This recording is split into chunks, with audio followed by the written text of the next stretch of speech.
পদত্যাগ করতে যাচ্ছেন উপদেষ্টা নাহিদ আসিফ ও মাহফুজ আলম। আগামী 15 ফেব্রুয়ারি থেকে জুনের মধ্যে অন্তর্বর্তী সরকারের উপদেষ্টা পরিষদ থেকে পদত্যাগ করবেন তারা। যদি ভিন্ন একটা ঘটনা দেশে ঘটে যায়, বাংলাদেশ ছেড়ে দিতে পারে হাসনাত আব্দুল্লাহ, সার্জিস সহ আমাদের উপদেষ্টাদের অনেকেই।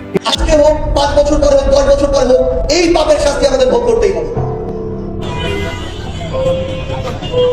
আমরা গভর্নমেন্ট আছে কিনা বলে দেন। আপনারা রাস্তায় নামেন, আপনারা আমাদেরকে ঘেরাও করেন এবং আমাদের বাধ্য করেন।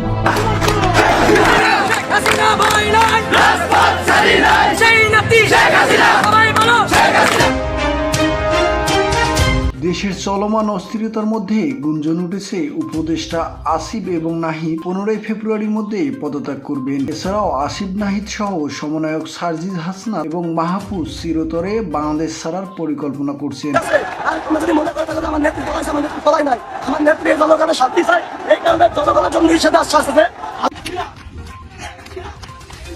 এদিকে শেখ হাসিনাকে দেশে ফেরাতে বাংলাদেশের আওয়ামী লীগ, ছাত্রলীগ এবং তার অঙ্গ সংগঠনের নেতাকর্মীরা রাজপথে কঠোর আন্দোলন চালিয়ে যাচ্ছেন। আওয়ামী লীগের নেতাকর্মীদের আন্দোলনের তোপে বর্তমান অন্তর্বর্তী সরকার অনেক চাপের মধ্যে আছেন।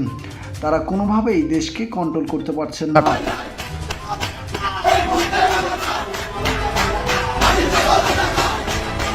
তাই বিশ্বস্ত সোর্স থেকে পাওয়া তথ্য অনুযায়ী খুব শীঘ্রই উপদেষ্টা এবং সমন্বয়করা পদত্যাগ করে দেশ ছাড়ার পরিকল্পনা করছেন। প্রিয় দর্শক, আসিফ, নাহিদের পদত্যাগের বিষয়টি আপনারা কিভাবে দেখছেন জানিয়ে দিন আপনার মূল্যবান মতামত আমাদের ভিডিওর কমেন্ট বক্সে। ধন্যবাদ। আসিফ নজরুল কই গেল? লজ্জা লজ্জা। নাহিদ আসিফ কই গেল? লজ্জা লজ্জা।